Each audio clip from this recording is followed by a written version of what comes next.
every kid should feel like their school was designed exactly for them because it was. Welcome to the Modern Classrooms Project podcast. Each week, we bring you discussions with educators on how they use blended, self-paced, and mastery-based learning to better serve their students. We believe teachers learn best from each other, so this is our way of lifting up the voices of leaders and innovators in our community. This is the Modern Classrooms Project podcast. Hey y'all, it's Tony Rose Deanna, they, them pronouns, a designated hype person here at MCP. And I know I say this all the time because I do get to choose the guests that come on here, but I'm just so excited to have Dr. Deb Gist here, who is a nationally recognized change maker and former superintendent who now leverages over 35 years of executive leadership to help organizations navigate complexity and lead with bold, purpose-driven impact. Whew, that's amazing. Welcome, Dr. Gist. I am so excited for this. Thank you so much for inviting me to be a part of the conversation and to be able to talk about one of my favorite topics. Yeah, and it just so happened too, it's so great because you and I met each other for the first time at AASA, and that was Nashville, right? It was in Nashville. I don't remember when. February? Yeah, something along those lines. Yeah, and I've heard your name before, but I didn't know who you were. And then you showed up with these beautiful green cowboy boots, and I was like, done. Love her. Want to get to know her. Shiny, metallic green cowboy boots. Yeah. Well, it was Nashville. You know, I thought I could start my country music career maybe while I was there too. So you never know. I mean, you definitely had the look. So I was like, oh my gosh, what a cool person. I love this. It was so fun to meet you. Yeah. And we had such great conversations too, right from the very beginning while we were waiting for whatever was happening next, you know? Yeah, that was such a long wait. So we got to tell all the stories. And so it was just really great, like hearing your stories and getting to know a little bit more about you. And the cool thing too is that I've heard the term microschools everywhere, right? Like people are just coming up with microschools, and I'm meeting people who have started and founded microschools, or parents who have chosen to have their students go to microschools. And I was like, okay, whatever. I don't know what that is. It is what it is. And then you were like, oh, I'm presenting on microschools actually. So I was like, oh, can we talk about this? And you could teach me all the things because I have no idea what microschools are. But before we do that, Dr. Gist, I do want to know what is bringing you joy currently? What is bringing me joy currently is that in just a few hours, I am leaving for Japan. I'm taking my niece. I take all my young people somewhere when they graduate from high school. And she picked Japan because she's super into anime, and we're just so excited. So she literally is getting ready to fly in pretty shortly, and then we are going to head out. And so that is really exciting. We've been planning it for a long time. Oh my gosh, that's going to be such a great experience for both of y'all. And so eat all the sushi, eat all the Japanese food, because I'm sure it's going to be so delicious.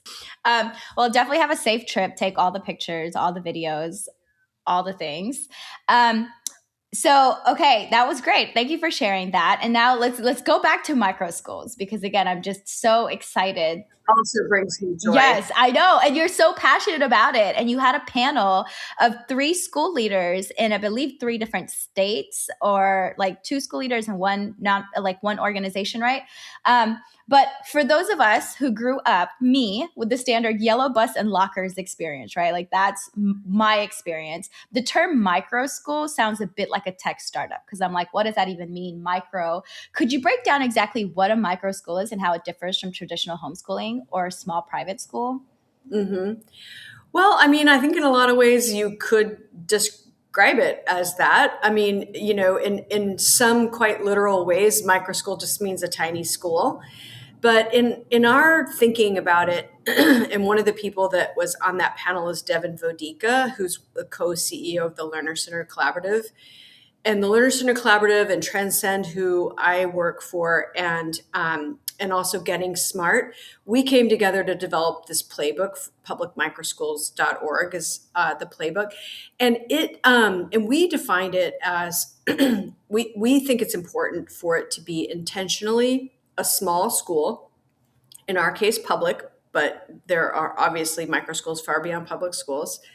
So in our case, a public school that's intentionally small and that uses that size to the benefit of students in terms of personalization, and also uses the benefit of the size to be more flexible, more agile, to be able to like see what's working and do more of that, see what's not working and stop doing that, make shifts and adjustments in ways that larger systems aren't able to do.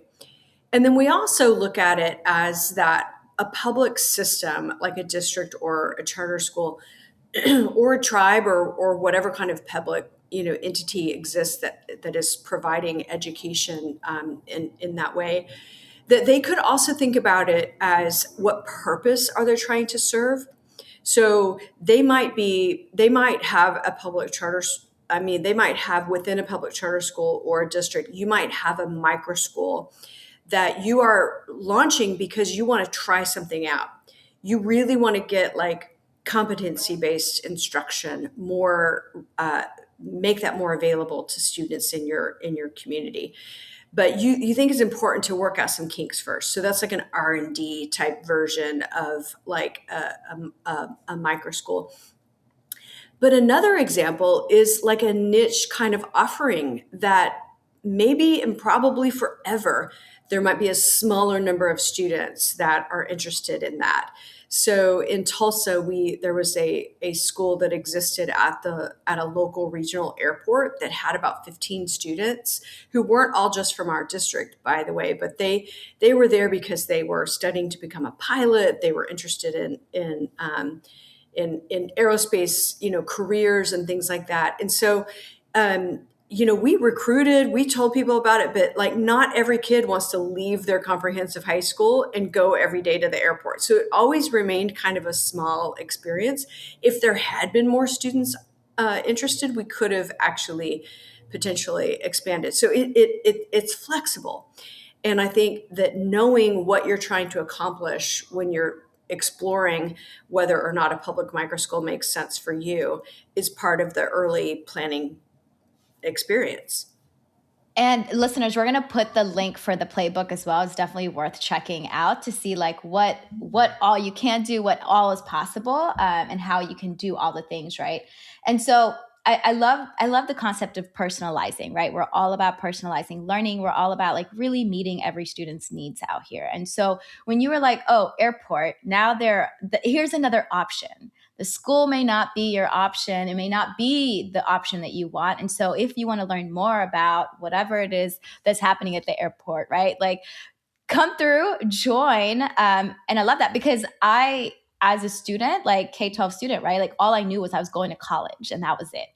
And it was all academics and I didn't know what my other options were. And so it's really nice to hear that this provides an extra option for students to be like, that could be interesting. Yeah. I mean, once you start, like your wheels are turning on it, like you start to see the opportunities everywhere.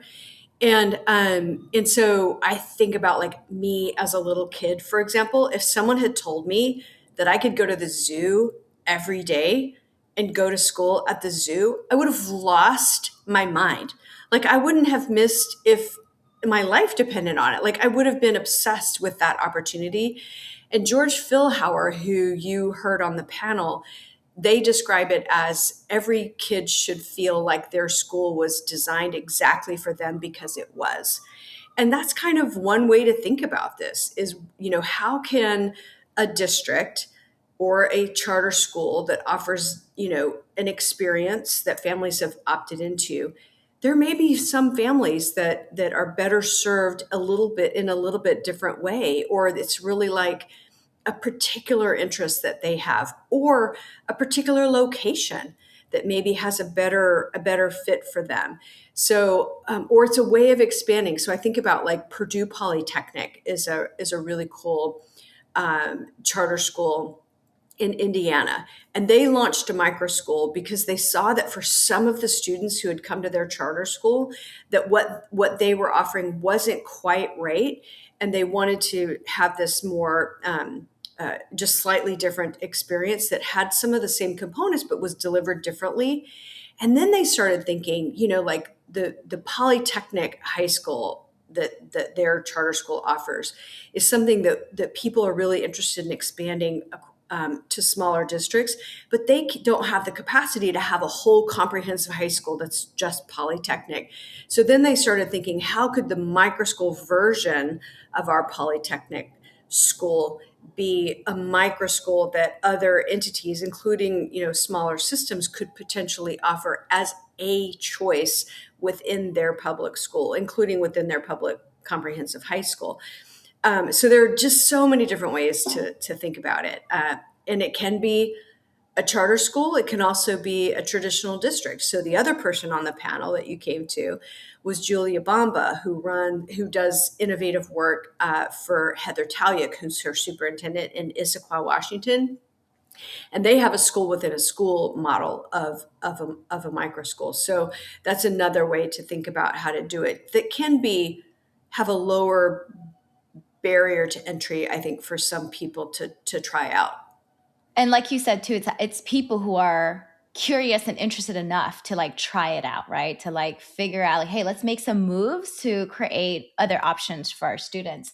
And so the biggest question in my head right now, Dr. Gist, and maybe this is a silly question, right? But alternative schools, how are micro schools different than alternative schools? Is it the size? Well, I mean, I think it depends on the state and the district, like what the definition of an alternative school is. But, on its surface, I think a micro school is a kind of an alternative school. But a lot of times in systems, an alternative school is in the category of schools that are for students who are really, really, really struggling within the system as it exists. And so, I mean, I would love to think that like a public micro school, that we could get to a point where we avoid getting to the point where kids are struggling that badly that they have that, they need a whole other experience. We let them get to that point before we provide them with a more unique, more, supportive environment that engages them differently. Alternative programs could have a micro school, or a micro school could be an alternative school, or a system could think about how do we make sure that we don't get to the point where students are needing to go to what some systems think of as an alternative school. Yeah, because definitely in my head, Dr. Gist, I'm like, alternative school has all the negative connotations, right? It's all the students who are not quote unquote good students, right? But that's starting to shift as I continue expanding my network and talking to different types of teachers. There was a teacher that I met, and he teaches agriculture, and it was an alternative school from a public school, right? But it's an option. They called it an alternative school, but the students spend all day outside farming. And I was like, wait, what? Like, that's how they teach their math. That's how they teach their English. It's all outside every single day, no matter the weather. They're learning how to plant. They're learning how to weed. They're planting, they're doing all the things. And I was like, wow, that's so cool. Mm-hmm. Also a school I would have wanted to go to. Yeah. Yeah. George Philhauer, who is the superintendent of Eastern Hancock School District in Indiana, who was on the panel also, he also is the head of the Indiana Microschools Collective, which is a charter school entity. So he does both. And their first micro school was like an outdoor. I haven't been yet, but I'm going here in a few weeks, and I'm really excited. But yeah, I mean, it could be really anything. I think another one that we haven't really talked about in this conversation is like business connected. So, like I mentioned aerospace, but like, we had I had a great relationship with the manufacturing community when I was in Rhode Island, and we were working when I was in Tulsa on some things there, because they're so anxious for kids to know that today's manufacturing is not yesterday's manufacturing, and advanced manufacturing is a huge opportunity from a career perspective. And some kids are super jazzed up about that, and they want to do that kind of work. And having, like a relationship with a company, or in some cases they have, associations of different companies that have the same in the same field, and then saying, like, how do we give the students their academics that they need, but also how do they get, like, career connected exposure and experiences, like internships and so forth. And so that's just another example that we hadn't raised yet. Yeah, and that's such a good thing to bring up too, because it's very much community based, right? Like, let's see what the communities have to offer, and then let's get our students in there and get their hands dirty, and give them, again, more options to see. Because, again, growing up, I knew doctors, lawyers, engineers, and teachers. And my mom was like, you're not going to be a teacher, so you better choose another one. Jokes on her. I definitely became a teacher.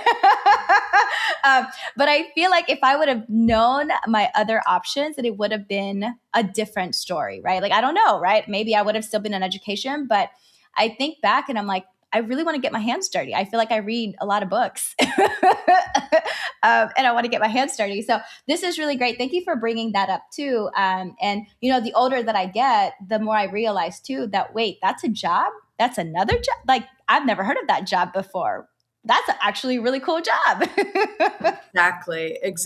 And the chance for students to explore without having to lock themselves into something. I mean, some kids just, they know, but, like, even in the example of, like, the one at the airport, pilot is a job, mechanic is a job, but there's a whole bunch of other jobs that are associated with that field. And we had a construction academy that was a school within a school in Tulsa, and it was like, you can go to the construction academy, you can graduate with certification to be able to start employment right away in a stackable way. You could go on to get your associates, like drafting or something, or you could go on and become an engineer or an architect, or whatever. I mean, they're just like, this is exposure and experience and helping students find what really is their, like, deepest passion and what gets them so engaged that they cannot wait to get to school and to start learning when they wake up every morning. That's what we don't do enough of. We want to, but we haven't had the, like, mechanisms to be able to engage students in the way that all the adults that are in the system know that we would be so we'd all be so much better, and kids would be so much happier and more excited about school if we were doing that. Yeah, and the teachers, I think, would also be just as excited and joyful as well, right? And that's another thing, is that, I don't mean to cut you off, but, like, teachers have their own passions. Exactly. And so we were just doing this session at South by Southwest, and it was like a workshop, and they were talking about, somebody raised the question about unions, and each of us getting smart and transcend and learners in a collaborative. We all work in different states. We're saying, like, it depends on the state, it depends on the environment. But one of the things we wanted them to know is that teachers love microschools. They love it's not for everyone, just like a microschool is not for every kid. But there are teachers that have, just like students, those like deep passions that they could really, really lean into in a big way if they were able to be a part of a microschool that was connected to that passion. Yeah, such a good point too. And we're thinking about the engagement and the excitement, right? And we all here at MCP, and MCP well as well, right? Like, we're always talking about the power of small groups. And so when we're thinking about microschools, those are like really small groups of students. But the question comes up, if there are only 10 or 15 students in a room, they're all different ages, right? Like, what does that look like? Because I can't even imagine as a teacher what I would have to do. Yeah. I mentioned our partners, the partners that Transcend has worked with on this. And I mentioned Getting Smart was one of them. And Victoria Andrews, who's on the team at Getting Smart, was at this panel we just did. And she shared an image of the one-room schoolhouse. And she asked people to react to that and just describe what they imagined was going on in that. And what are the things that come up? It's multi-age, it's personalized, it's, et cetera. And, and so you think about, like, in so many ways, we moved away from that and we moved into a more industrialized version of how we deliver education. And in so many ways, we're kind of going back to that, but we're going back to it in a way that is modernized. And we have tools now that give us so many more abilities to do this effectively with young people. And so how it happens is part of the planning process that people who are launching microschools have to dive into. And it's done different ways in different places. So there was a microschool that was like a family collaborative in Tulsa that we brought into serve in the district. But they were multi-age when we first started working with them, especially at that time. It was like pre-K through high school, and they had like 25 or 30 students. I mean, it was just amazing, but it was that sort of one-room schoolhouse idea. The difference was that while the teacher did a lot of small group work, in a modern classrooms type of way, because of course we had modern classrooms in Tulsa because modern classrooms is amazing. But in addition to that kind of small group work that she did, Ms. Sutherland, she also, students were supplemented with online courses at the beginning when they started working with one virtual school, and then when they became a part of Tulsa with our virtual academy. And so students were taking some classes, they were doing some projects, they were working with her on passion projects, she was doing small group instruction. And so it's sort of like this like combination of different ways of delivering it. And it needs to be, well thought out ahead of time. And then again, because it's small, the ability to shift and make adjustments to make sure that it's working is a huge responsibility and a benefit to being small. And I think like it's much quote unquote easier to hear everybody's inputs as well, especially the students, right? Because it's so small. So you can, like you said, be able to like make those changes as soon as you can. Hey there, listeners. This is Zach coming in with some announcements for the week of April 12th, 2026. You can help spread the Modern Classrooms model by referring a friend and earning swag. Know a colleague or school leader who would love our summer learning opportunities? Fill out the form linked in the show notes, and MCP will take it from there. MCP will reach out to them with information on the model and their exclusive discount code. Ready to bring your curriculum to life? This workshop equips educators with innovative strategies to implement curriculum in ways that engage students and maximize impact. Let's turn your curriculum into magic in the modern classroom. You can join us on April 16th at 7 p.m. Eastern. Join leaders from across the Modern Classrooms Project network as we ideate on what's next for our school communities. This session will provide focused problems of practice for leaders as they plan for supporting mastery-based, student-centered teaching and learning in the upcoming school year. Leaders will have the opportunity to create an implementation canvas and learn from other leaders. We will also share information about our annual Summer Leadership Collaborative Summit. Join us on April 17th at 11 a.m. Eastern. You can find more information and registration links in the show notes for this episode, but now let's get back into it with TR and Dr. Gist. And so another concern that came up is the social aspect, right? Because we all know school is really socializing. Let's be honest here. It is a time where students spend time with other students and learn how to socialize. And so when you have 10, 25 students, right? How are they practicing those social skills? Are they missing out on sports, prom, diverse friendships? Like, how do microschools build a community that doesn't feel like an island? Yeah. And I would say both to make sure that they're getting access to experiences that they are interested in that are not able to be provided by a microschool. I would add to that we want to make sure that they have interactions with students who have different interests from them, whose families don't look like theirs, whose cultures are different. Like you want that bigger group for a lot of different reasons. We don't want to get into where we're just like separating kids out, but how that happens, I think, depends on the school. So we were working on, when I was at the University of Tulsa, after I was left the district, we were working on a microschool that was going to be housed on the campus. And there was a high school that was nearby. And so our planning at the time was like, how do we have them still have a connection either to that school or potentially the school of record where they were previously?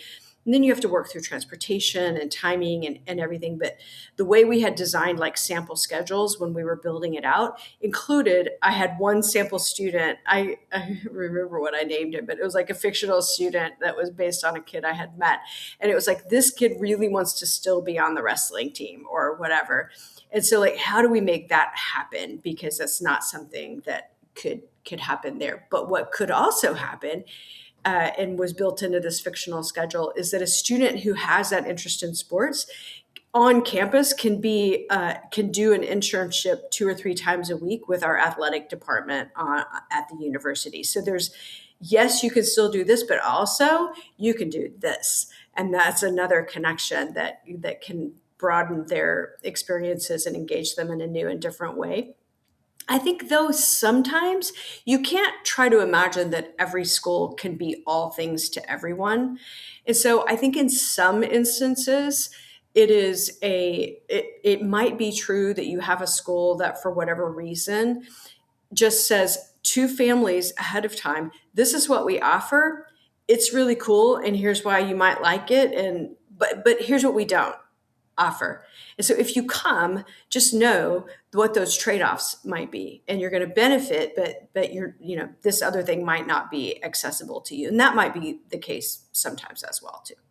Yeah. And I think, like you said, it's a lot of transparency going into it, right? Like people need to know what they're going to be seeing, what they can expect and what they cannot expect, right? And one of the things was you were talking that was coming up in my head was like, oh, it's now everyone's responsibility for the socializing to happen, right? Like it's the families at home, the caregivers at home, it's the communities and also the schools that you're working with to make sure that students are getting those diverse perspectives and the diverse experiences. So I love that. And then again, with the planning that you're talking about, it seems like there's a lot of intentionality behind it, right?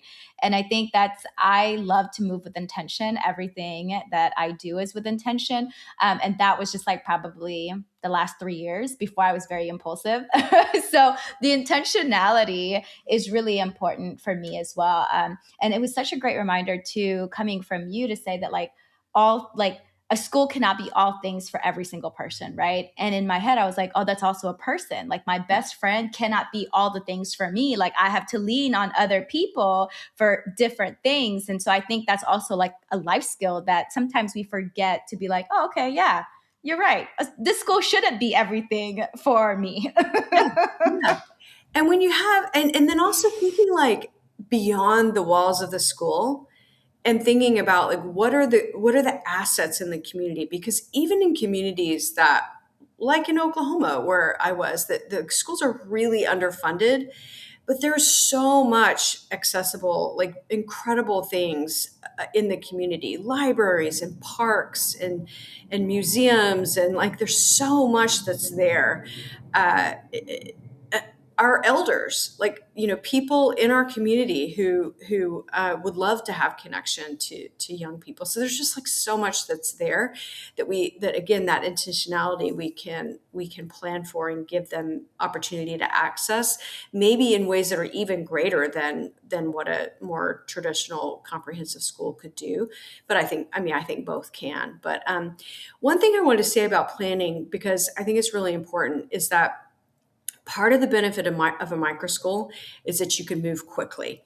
And it means, like I said, flexible and agile once you're up and running. I would say the same is true before you're up and running. So yes, you need a plan, and yes, you need to be super thoughtful, and you got to figure out all the logistical stuff and all of that. Yes. And as Tom Vander Ark, who's the founder of Getting Smart, which is one of Transcend's partner entities that I've been referencing, he always says, just start. You just have to start.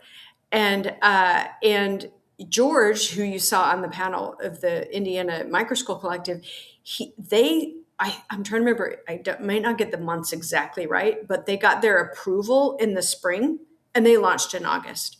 So, you can move quickly. You can move more quickly than if you were planning like a whole school and we go, you have to have a year of planning. And then you have to have, no, just get going in a responsible way, of course, in a thoughtful way. Yes. But also let's move. Let's get things done on the behalf of our kids. Yes, just start, right? Because I know sometimes we get stuck in the planning and then we really get into it, we just dig our holes a little bit deeper and then we just get stuck in planning. And so I love this. And like you said, with micro schools, it is doable because it's a micro school. So you can always, again, be flexible and agile, like you were saying. So now I know another question that our listeners are probably thinking about is let's talk about money. What is the tuition looking like? I mean, you said public, so I'm guessing it's free because it's public, right? And I love that part too, because again, in my head went straight to oh, this has got to be a private school kind of deal. But that panel and that session, you were no, this is all public. This is all accessible for people who's living in that district, right? They have options that they can do this. So yeah, how do the schools handle budgets? Right? Tuitions. And then how do caregivers know that their kids are actually meeting academic standards? Mm-hmm. Yeah. Well, so first of all, I'm a huge believer in school choice, have been for my entire career. I think every kid and every family should be in the school that is right for them. At the same time, I'm a big believer in public education. I think it is so much about what makes our country great.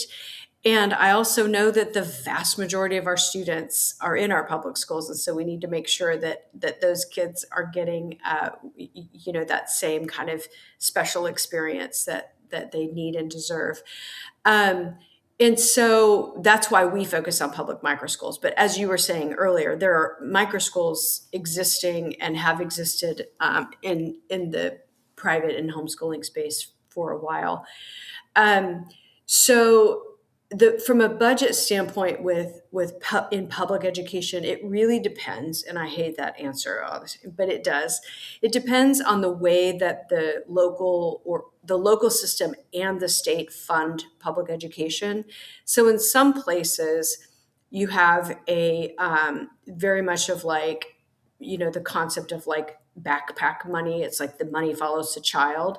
So in a District of Columbia where students are about half of them are in charter schools, you've got this funding formula that definitely follows that.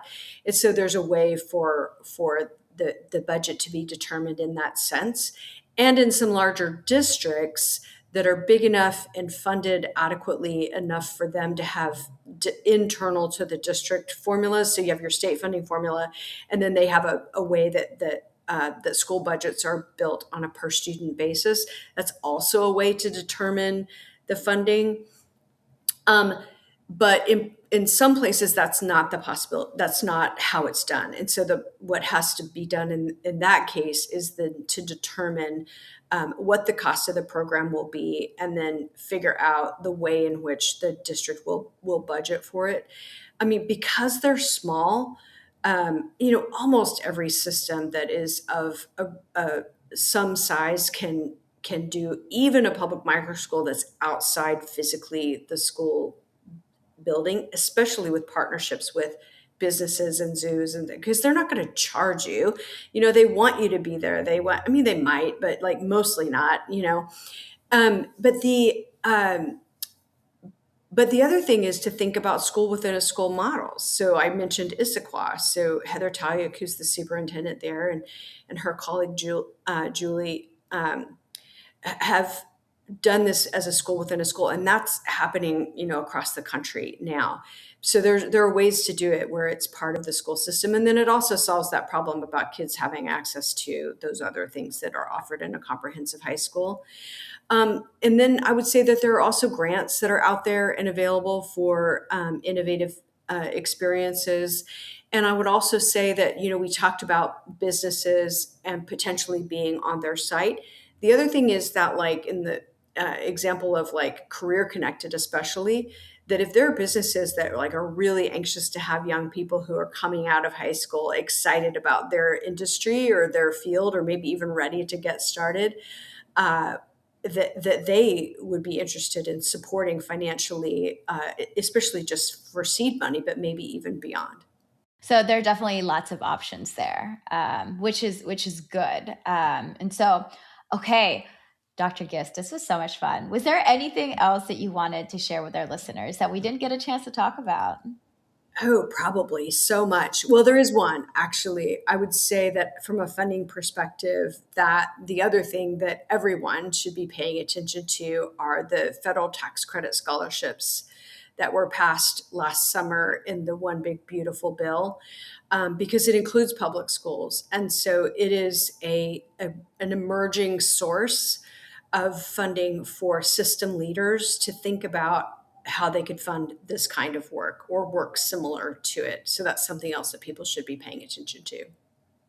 Yeah, thank you for bringing that up because I would have never known. Okay, well, Dr. Gist, this is so much fun. Thank you for expanding my brain. This is so fun. Thank you. Yeah, and I hope that you have a safe trip to Japan. I cannot wait to hear the stories, and just thank you for your experiences and your expertise and just the joy that you bring in spaces that you show up in. So I really appreciate your presence. That means a lot to me, especially coming from such a joyful person as you. So thank you for that. Thank you so much for listening. Listeners, remember you can always email us at podcast@modernclassrooms.org, and you can find the links to topics and tools we discussed, as well as more info on this week's announcements and events, in the show notes for this episode at podcast.modernclassrooms.org.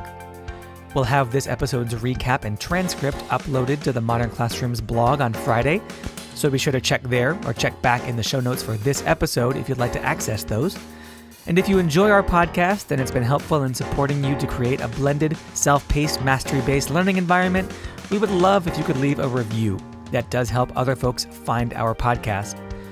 And of course, you can always learn the essentials of our model, if you want to go beyond the podcast, through our free course at learn.modernclassrooms.org. And you can follow us on social media at ModernClassProj. That's PROJ. We are so appreciative of all the hard work you do for students and schools. Have a great week, and we'll be back next Sunday with another episode of the Modern Classrooms Project podcast.